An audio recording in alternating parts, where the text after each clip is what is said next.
Aubrey was eagerly awaiting Jess's return from his business trip.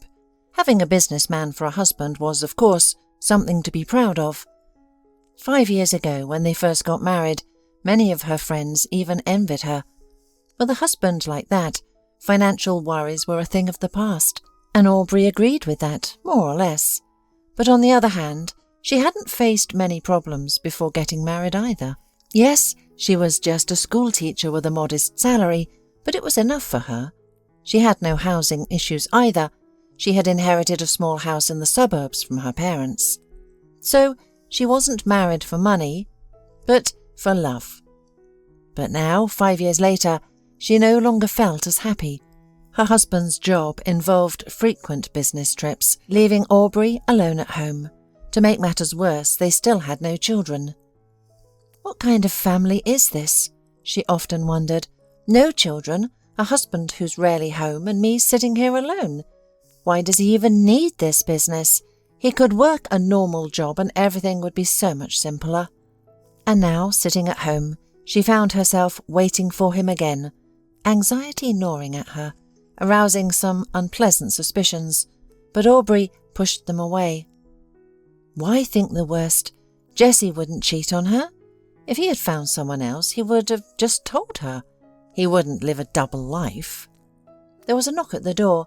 Thinking it was her husband who had forgotten or lost his key, Aubrey eagerly rushed to open it.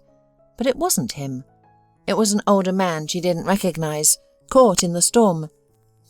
"Hello," he said. "Please don't get alarmed. I'm not a robber or a vagrant. I was walking home, and you see how the weather got terrible. So I got caught in this storm. I couldn't find a ride, the buses aren't running, and I was wondering if you'd let me warm up inside, even just in the hallway. I can pay," he offered. "Of course, come in," Aubrey said. "No need for money." "It's just that I also have a little friend with me," the man mumbled, gesturing to a Dalmatian dog at his feet. "Oh, bring him in too," Aubrey said. "No need to leave your friend outside. Come to the kitchen, it's warm there. I'll make you some hot tea, and I'm sure I can find something for the dog too." The dog, looking frightened, Aubrey busied herself finding something to feed him while listening to the old man's story. "My name is Mr. Perez," he said. "I'm retired, live in the city, but today I decided to take a walk in the woods nearby with the dog. I thought we'd take a stroll, but then the weather turned bad."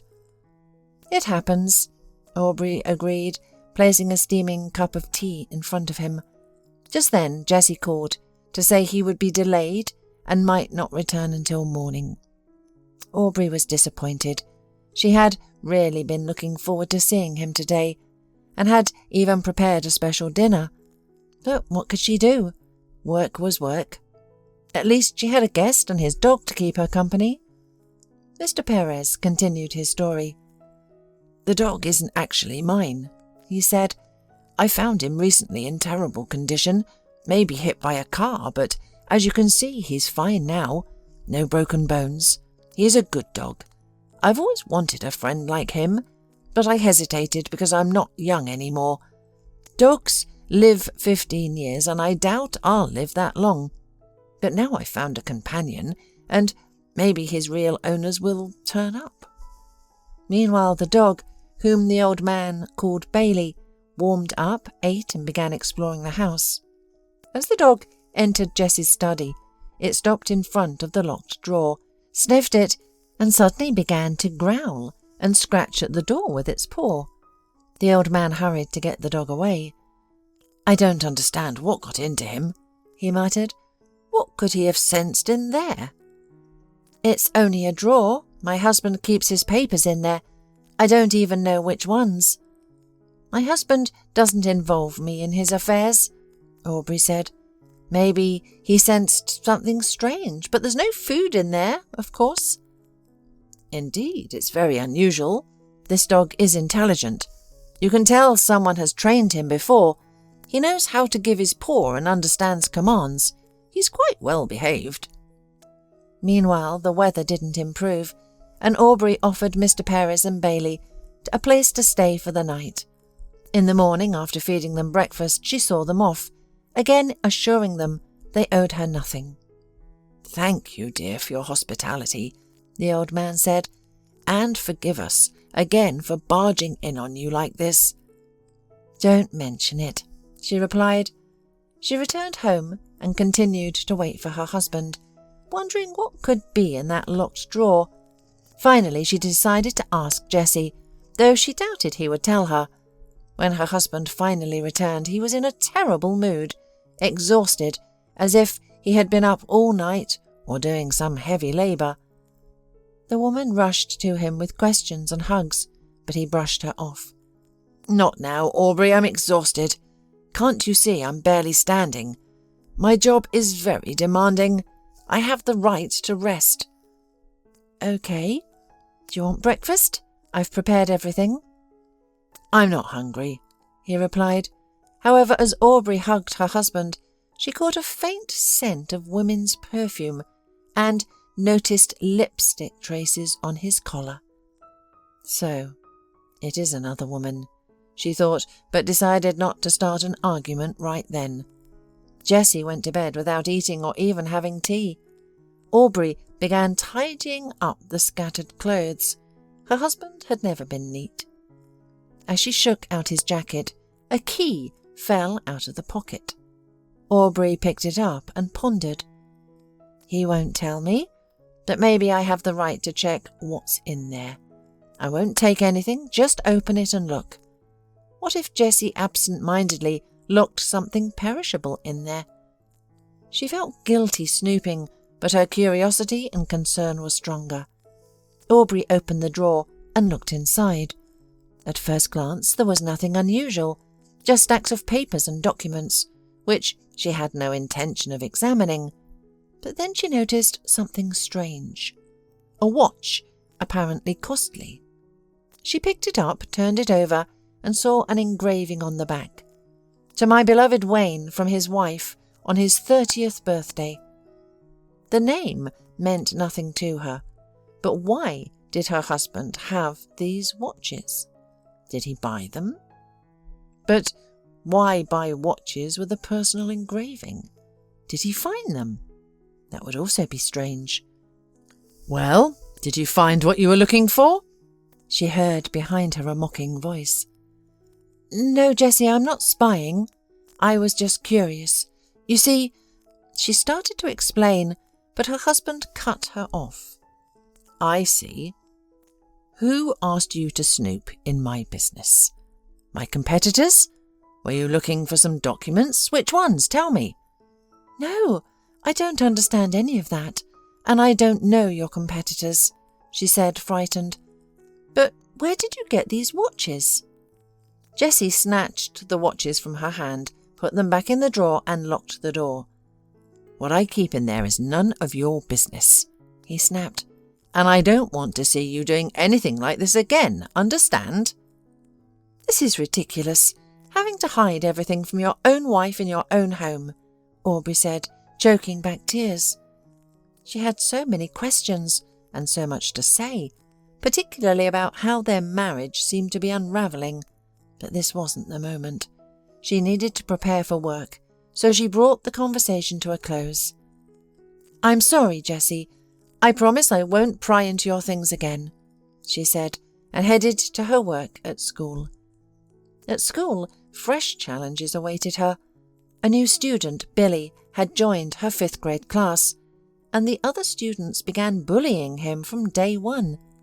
They had no particular reason to dislike him.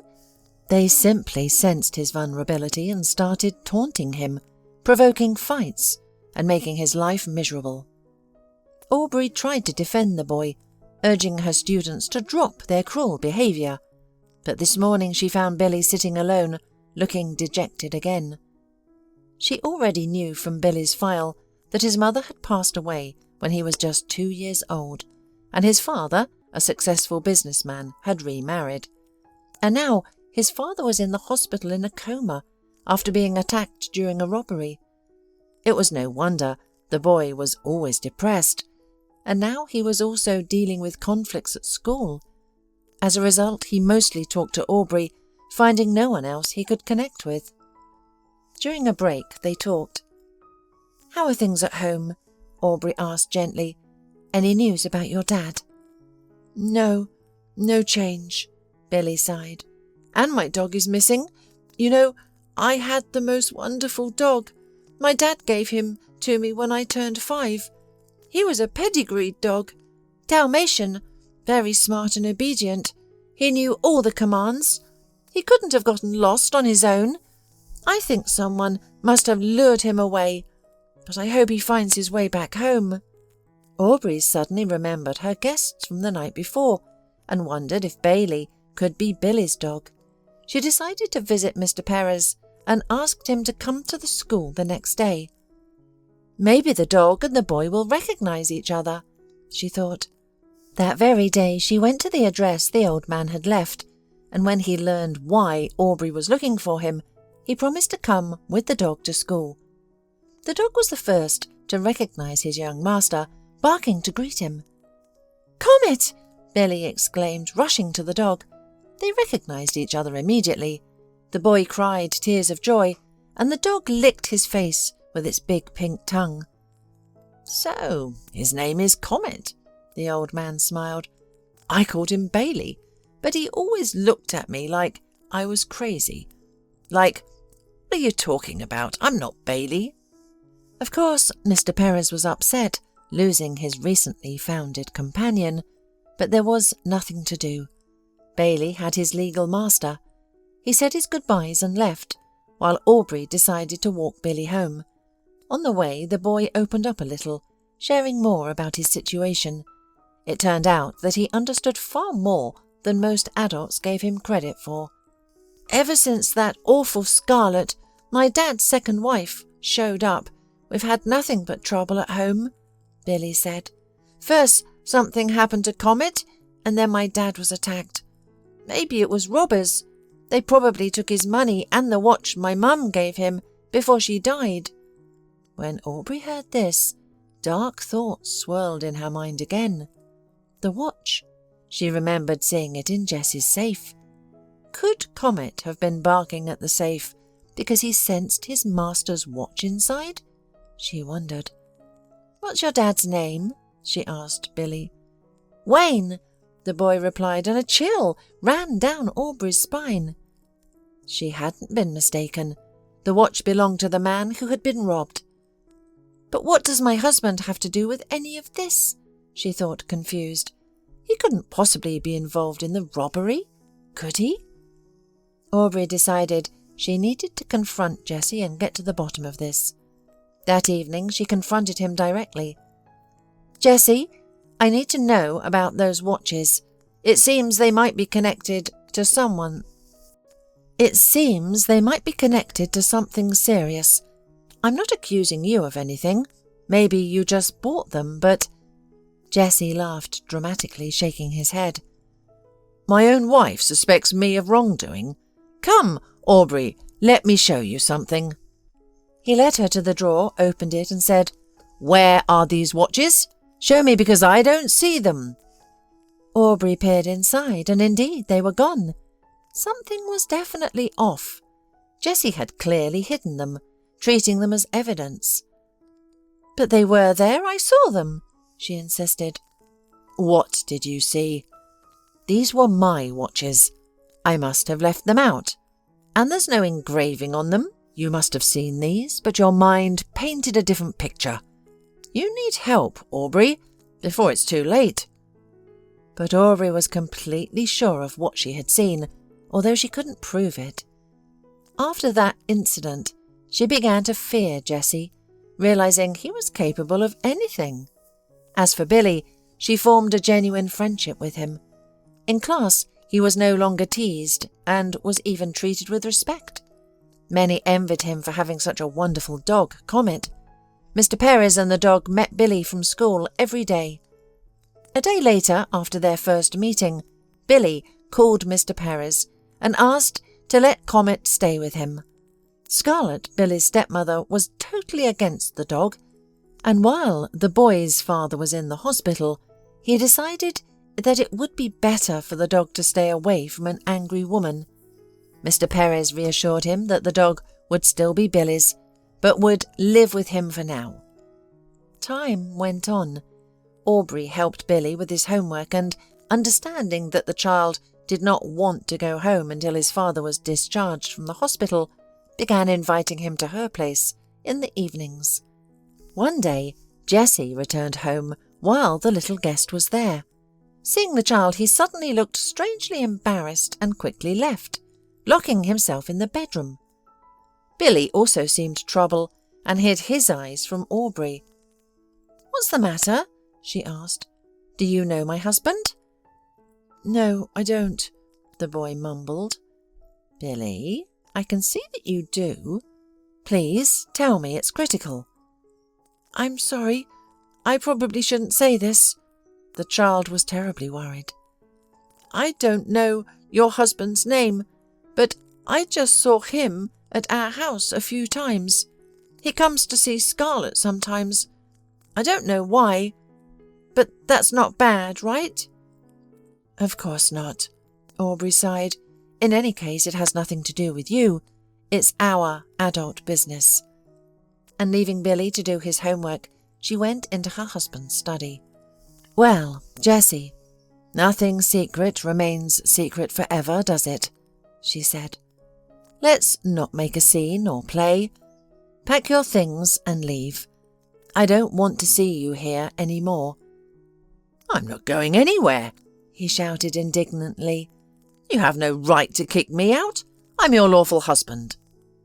In his outrage, he was ready to raise his hand to her, but he didn't get the chance. The thing was that the couple, absorbed in their argument, didn't hear the doorbell ring, and Billy opened it to let Mr. Perez and Comet in. And at that very moment, Mr. Perez looked into the study with Comet. Seeing Jessie, the dog fiercely lunged at him, and the man, to avoid serious trouble, had to retreat. Billy, who had been watching all this, exclaimed, "It's all clear now. If Comet could talk, he would say everything. But even without words, it's clear. Scarlett and this man tried to get rid of my dog, and they took Comet somewhere, maybe even beat him." "Don't worry, no one will hurt you now. I'm going to the police right now," Aubrey said decisively. At the police station, she told about seeing the watches of Billy's father in Jessie's drawer. Jessie was finally caught and couldn't evade the consequences. It turned out this wasn't his first offence, that he had been using his supposed business as a front for his criminal activities. He was a thief, and the police had been after him for quite some time. During the interrogation, it turned out that it was Scarlett who had directed Jessie to her husband by paying him. Moreover, she was counting on a lethal outcome to become a widow, but instead she, like Jessie, was now awaiting trial in custody. A few days later, Billy arrived at school with a broad smile. "Mrs. Parker, guess what? My dad woke up. They called me this morning." "What nice news," Aubrey replied, and offered to come with him to the hospital. Wayne had indeed regained consciousness and, according to the doctors, was expected to make a full recovery soon. They were allowed to visit him, and he was now fully alert. Billy rushed to embrace his father, overjoyed to have him back. "How could I not come back when you need me?" Wayne smiled, ruffling his son's hair. "Dad, this is my teacher. She'll tell you later how she solved the real crime, the attack on you, with Comet's help." "Thank you so much," Wayne said to Aubrey with a smile of gratitude. Soon he was discharged from the hospital. Aubrey's friendship with Billy didn't end there. In fact, she soon became his mother in every sense of the word. After Aubrey and Wayne finalized their divorces, they got married. Mr. Perez didn't disappear from their lives either. He became like a grandfather to Billy.